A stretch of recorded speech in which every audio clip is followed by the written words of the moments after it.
welcome to our Garden Grant Program webinar. Today we're going to talk about the Grow More Good Garden Grant and how you can apply for it and learn a little bit about how it has been implemented in previous years.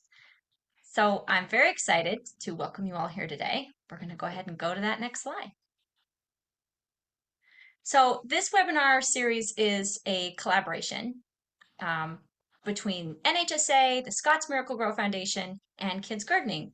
And the goal is to inspire the growth of garden programs for young children in Head Starts all across the country. So the collaboration is part of an initiative that includes our garden grants, educational curriculum, and training. Every child benefits from a gardening program. And you can learn a lot more about that on our website at the Grow More Good Garden Grants page. So we'll throw the link in the chat so you can explore that on your own time. And we also have this really lovely video that we want to share with you that is all about this initiative. So we'll go ahead and play that now.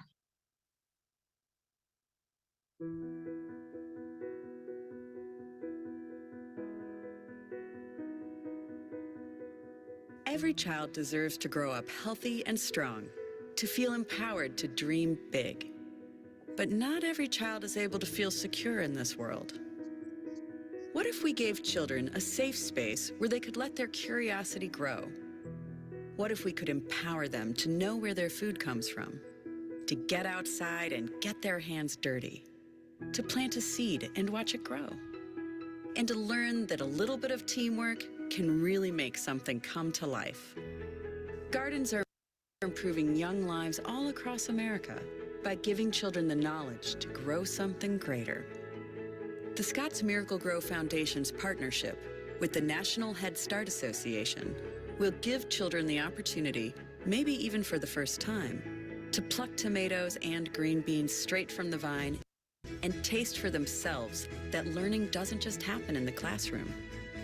Gardens can give families facing food insecurity the right tools and the confidence to make things blossom.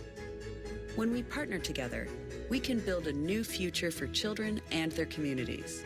One filled with healthy bodies and minds, where dreams are nurtured just like a garden. And so our work begins. Because wherever gardens grow, hope grows too.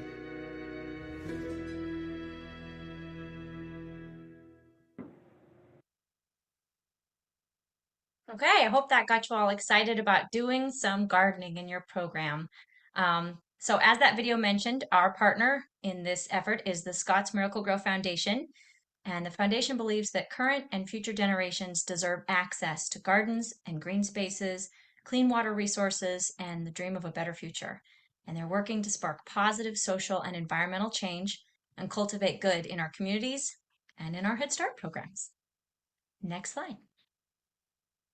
And then there's us, NHSA. My name is Rachel Hutchison. I'm an Associate of Special Projects here at NHSA, and we are motivated by our mission, which is to coalesce, inspire, and support the Head Start field as a leader in early childhood development and education. And we believe that every child, regardless of circumstances at birth, has the ability to succeed in life. Our vision is to be the untiring voice that will not be quiet until every child can access the Head Start model of support for the whole child, the family, and the community, and to advocate and work for policy and institutional changes that ensure all children and families have what they need to succeed. And with that, I'm going to go to the next slide and hand it over to our other partner, KidsGardening. Take it away, Sarah. Everyone, my name is Sarah Pounders, and I am an education specialist with KidsGardening. We are, as a partner, are providing some of the horticulture and gardening support and resources to get you growing. As a national nonprofit, our mission is to give all kids the opportunity to learn, grow, and play through the garden and in the garden. And we do that by providing support for educators and caregivers and community volunteers. So today, I think the next slide, if we can get it, has the agenda. What we're going to do is just an introduction. We are going to announce next year's grants, which will be opening up on November 1st. So more information soon. we're going to just dive a little bit into designing a garden program and finding resources. And I'm going to share some of those for us just to help you get started if you're planning to put together a proposal for this year. And I'm so sorry, Angela, I forgot to slide you in there. And then we have one of our previous grant winners who is going to share what they did with the, what they have done with the grant and share some of their experiences and knowledge. So really the best part of the whole webinar is getting to see what happens when it's all put into action. And finally, we'll have some time for questions and answers if you have any. And also feel free to put your questions in the chat at any time. So with that, we'll just go ahead and launch in and just with this quick poll to see who's on the webinar today. So if you can weigh in, if you're an educator, for Head Start or just ECE in general, parents, administrator, curriculum specialists, just so we have an idea of who is on with us.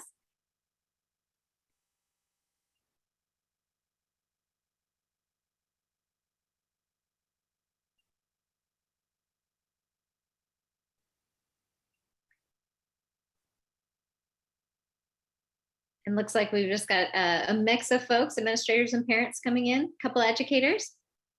So it looks like it's about tied in between all of them. So we'll go ahead and move on to the next slide.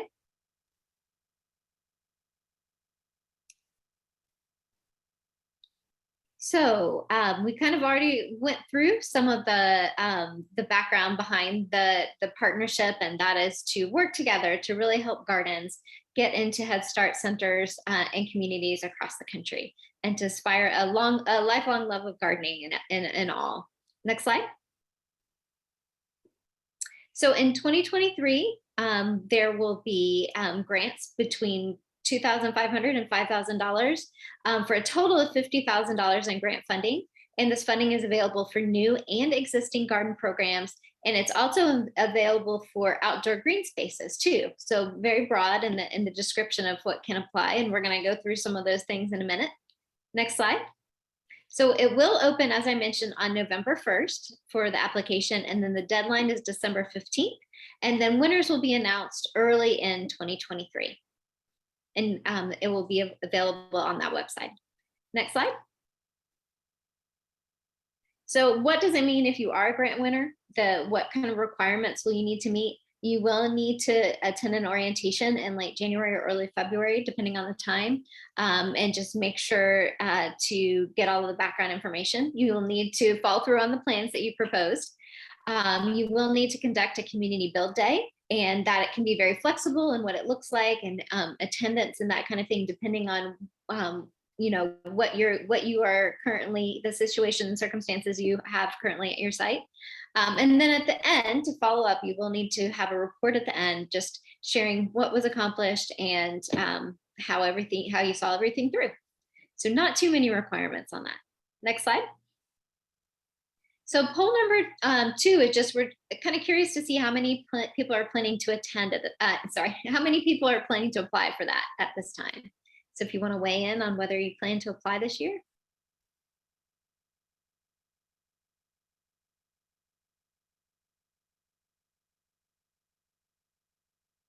Let's see, I'm seeing the same poll as last time. Is anyone else seeing the same poll?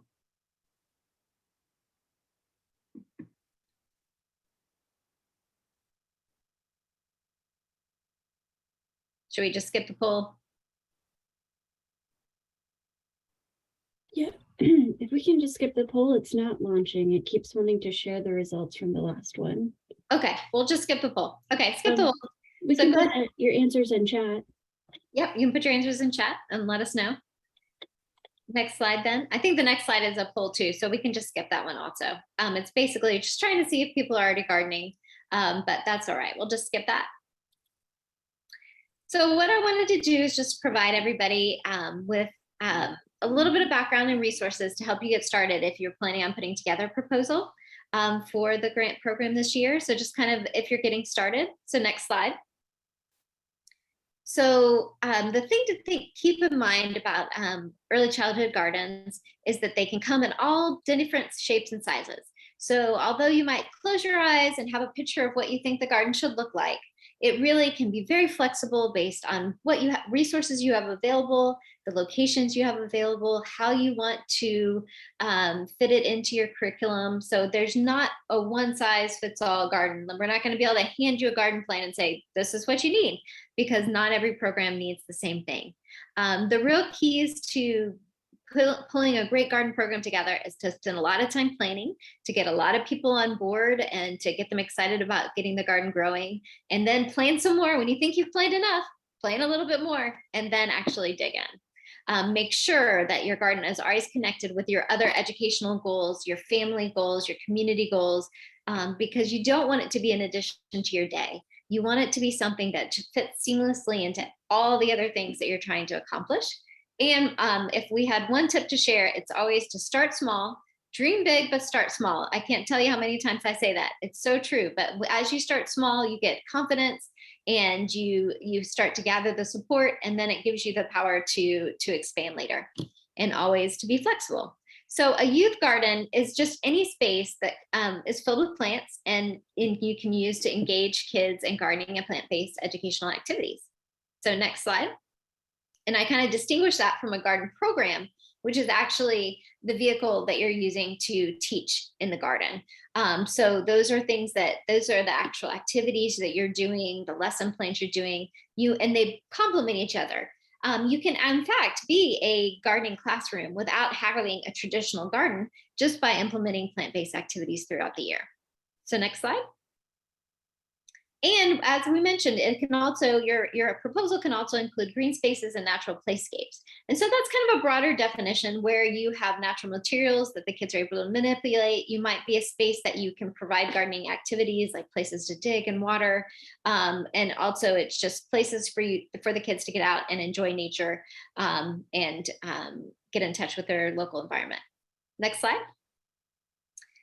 So traditionally, like, we break gardens into kind of 4 different little piles of what your garden might look like. But like I said, it can be a combination of all of these things. But as you're thinking about designing, you've got raised beds, in-ground gardens, container gardens, and then indoor gardens too are also eligible to apply for this grant. Next slide. So a raised bed is anything that is raised and can hold soil. And usually you can see them made. These right here were at our local Head Start classroom, and they were made with wood, with cedar. You can use concrete blocks. There's a lot of different plastic type products that are available now. But usually a raised bed is taller, usually 12 to 24 inches, and you're using soil that you brought in. Next slide. So in-ground gardens are another way to garden, and sometimes it can be less expensive because you can use your existing soil, your existing land space. The tricky part is whether you have that land space available, whether you have the soil that is good for growing, but that's another option for you. This right here is one of my favorite things, and this is a sunflower house in the making. These are all sunflowers that will grow up and eventually the kids can get in there and play. Next slide. Finally, a great way to get started. Oh, wait, there's one more after this. Next is container gardens. So let's go back to container. Sorry, I went too fast. Container gardens, anything that can hold soil and has some drainage holes in it can be used as a container garden. That can be anything. Some of the easiest gardens can be made with 5-gallon buckets. 5-gallon buckets are usually pretty easy to find donated, or they're very inexpensive. Drill a few holes in the bottom and you can grow just about anything. The great part about it is if you don't have a permanent location, they're easy to move from season to season. In addition to being inexpensive, it's a great way to start. Or you can do something. This is a wheelbarrow that was rusted out in the bottom, and they planted a pollinator garden in it. Baskets, actual pots that were designed to be containers. That's a great way to get started if you're just getting going. It does require a little bit more watering, so there's a little bit of a trading. And also, if you have less space, you can do a vertical container garden. So lots of options there. Next slide. Indoor gardens. So that's another option. If you do not have outdoor space that is available, and indoor gardens, either grow lights or hydroponic units. I know we had a winter a couple of years ago that put in a lot of hydroponic units in classrooms. One of the benefits of this is you don't have to worry about the outdoor, the weather. So you can garden through the winter time, depending on where you're located. If you're really located up far north, this is a great option for you. And also the kids see it constantly. They're always being able to see the plants growing and changing. So that's another great thing available. And the plants grow super fast. under the square lights usually. Next slide. So one other thing to mention, if you do not have a space at your facility, you can also partner with other folks to help you grow. So these are some of the list of different places that you might want to look at, such as other schools or community gardens, nonprofit organizations, libraries, or we've seen a lot of library gardens lately, botanical gardens or a local farm, or either, like I said, if you have a community garden, they may just give you a spot in their garden. Next slide. So here are some resources to help with the basics and design and planning in a lot more detail than what I've just covered here. Next slide. And now I want to just share out a whole bunch of other resources that we have available to help you get started. Next slide. So first of all, we've been doing these Grow More Good webinars, I believe, for 4 years now, maybe 5. I'm just starting to lose track of time. And we have those all archived that you can watch those on the website. Next slide. Another thing is we have developed an in-depth course on starting a garden. It's a 4-module course, so it takes about roughly 4 hours, but it really has the basics as far as like the design, setting your goals, different ideas for theme gardens. So if you really want some more in-depth knowledge and to lay the groundwork for your garden program, check out the Academy course called Gardening with Kids Basic Course. Next slide. We also have added a new fun thing. It's a garden story time. We're going to do those seasonally. We just did our fall garden story time last week using the book Pumpkin Circle. And so you can go back and watch the recording, and there is an activity sheet available to go with that to help you bring some of those activities into your classroom. Next slide. Another great thing is there is a full curriculum available through Grow More Good Learning Activities that was done in partnership with the Smithsonian Early Enrichment Center, and it's divided into seasons. So there's spring, summer, fall, and winter activities, and they have very detailed lesson plans that are available for you to look through. Next slide. We also have on our website, we have this page specifically dedicated to this partnership with lots of different links to other guides and curriculum and resources, funding ideas, all sorts of things you might need, plants that are good for early childhood, plants that are poisonous for that you might want to avoid. So lots of different resources on there. Next slide. Another place you may want to look is the Kids Garden community. This is an online social platform that's available, and there's actually a discussion board specifically for early childhood educators where people are sharing ideas of what they've done and supplies they've used. If you have a question, you can pose it and people will answer and give you ideas. Next slide. And I also wanted to make sure to mention, in addition to the Head Start grant, there are a lot of other funding opportunities coming up right now. We have the Youth Garden Grant. It'll open on Monday on October 17th, and that is open to any program that gardens with kids ages 3 to 18. So you have to garden with at least 15 kids ages 3 to 18. So it's very open, and it provides you with garden supplies and a little bit of funding to get started. We also have the Grow More Good Grassroots Grant, which opens up in January, which is also, it is part of the overall Grow More Good initiative, but it's open again to all ages and ranges, but definitely open for ECE also. So those are 2 other things that you might want to check out. Next slide. And so with that, we'd love to have Angela come and share more information about your program and how all of this worked together and the kind of results you saw.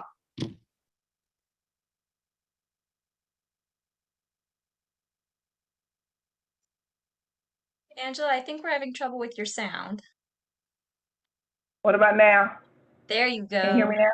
Yep. Okay, good morning, everyone. My name is Angela Jackson, and I am with Community Action of South Mississippi, and I am the Center Director for the Tacony Head Start Center, which is in Ocean Springs. So, yes, we were a recipient of the grant, and it has been a very exciting program. We initially started with 2 phases. We started back in May. We did a sensory garden, a butterfly garden, the herb garden. Some of the things that happened with that garden, it was extremely hot in May. We had a hard time keeping up with the heat, keeping the flowers watered. School was ending at that time. So we scheduled a phase 2 of the garden. But with phase 1, we used the children that were exiting the program along with the ones that will be returning. So the excellent children got a time to help get the garden started. The returning children had the opportunity to start the grant again in this school term, which is August, and to see the product from that session. So the first one, not so successful. We did sage, we did garlic, we did green onions, radishes, and tomatoes. The sage is beautiful. We did the sage as a sensory, so when the children enter the building, they can feel the sage. It's not harmful to them. They can smell it, and then we can also do a cooking activity with that as well. So the second phase, which we started here in August, we started again in August. We implemented tomatoes in the classroom.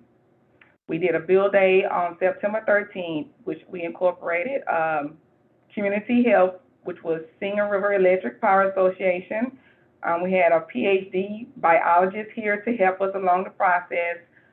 We did tomatoes, we did garlic, we did parsley, we did a kumquat tree for the citrus, we did carrots, and we also did a little extra into that where we added a long-term activity, which is acorns. So we did acorns. We're going to do the acorns in the spring. So when the acorns fall, we'll get the acorns, and then we'll do the planting of the acorns. So with the tomatoes and the acorns, we did bookmarks. So with the tomatoes, we planted them outside. Inside the classroom, we got the parents the opportunity to come in to do an activity inside the classroom to start the homegrown tomatoes inside the classroom. Take them home, utilize the bookmarks to continue the product of the tomatoes there. And we did something extra that wasn't documented at that moment, but we added it in. We had Hispanic Heritage Day. With Hispanic Heritage Day, we had a classroom that did salsa. She used the parsley, she used the onion, she used the tomatoes. The kids went crazy about this homemade salsa that they did in the classroom. She took them outside. She showed them the same products and the fruits and vegetables that we were making in our garden that we can turn around and make the same salsa at home. So the kids were ecstatic about it. The parents were ecstatic about it. A couple of families came in and said, hey, this salsa tastes better than what's in the stores. And he was of that culture. So we were very excited about that part. So far, our gardens are flourishing. The tomatoes have sprouted up very, very large, very, very large. The children are excited. We got planters to come in. The children got the opportunity to use their own watering cans, diggers to get everything planted. It's doing very, very well. There's an activity that we have planned for this week. Today we had rain. With the pollinators, we did Mexican heather. So the children are going to do a headband with cotton balls for the antennas to be real live human pollinators to help the flowers grow. So in a nutshell, very, very exciting, very, very exciting. There was some small hiccups, but the determination with the families, the community help, the media coverage, wow, the media coverage was exciting. They pretty much spread us all around Facebook, from the Singing River Electric site to WLOX, WXXV. The parents, the comments on our center Facebook page was amazing. You have to really be here to see it. But you may think, hey, I can't plant anything. Anything I've planted has died. Hey, I was that person. But once you get in and you get that community help from your parents and the outside community, the more knowledge you get, the more exciting it will be. It's very well worth it. So in a nutshell, that was pretty much it. That was pretty much it. Thank you so much. There's some more slides. Thank you so much for sharing all of this. So I see some tomatoes in there. So Mexican heather, those gardens were your pollinator gardens, or did you kind of separate them into two? Yes, we have. We chose the raised bed, so we have labels where the pollinators are, the tomato gardens are. So every classroom has their own bed. So it's pretty much separated. So everything grows. It's its own section.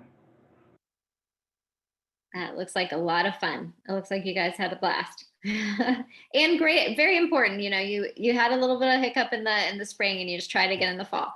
That's very, very good inspiration and information for everyone too. So knowing what time of the year is best for you. So I think at this time, do you have anything else that you wanted to share about that? Nope.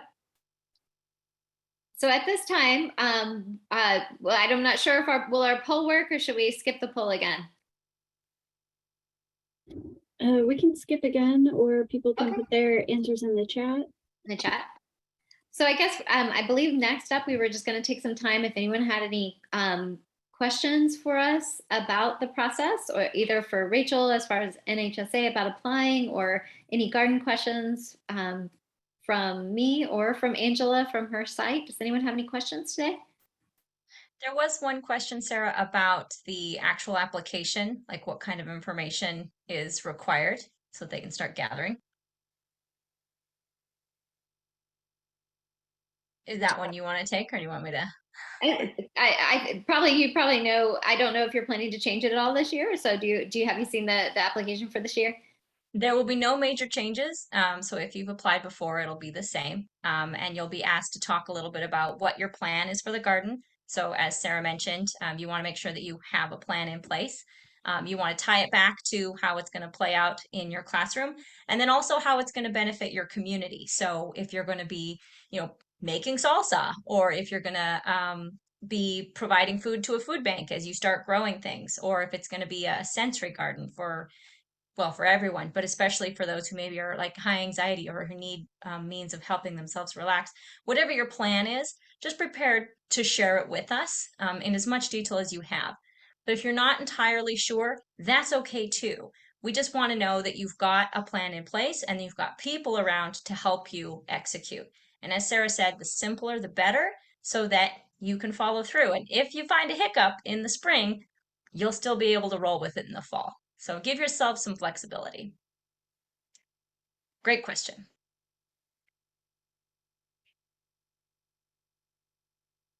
And I know in the past, winners have had a very wide variety of programs too. So they're not looking for anything in particular, just looking for what fits your needs. Yeah, do you want to share a little bit about kind of, because you're right, Sarah, we've seen programs just span the whole gamut. Want to give a few examples of what we've seen? Yes, we have seen like huge community garden efforts where families have helped and had plots within there and helped a garden over the summer. Like I said, there was also a hydroponic garden, so that folks who needed an indoor spaces didn't have the large outdoor spaces available. I think probably, Angela, your example of just having raised beds for each classroom is something that a lot of folks have done too. To really get the kids involved and to keep it so that each classroom has an opportunity. So yes, wide variety.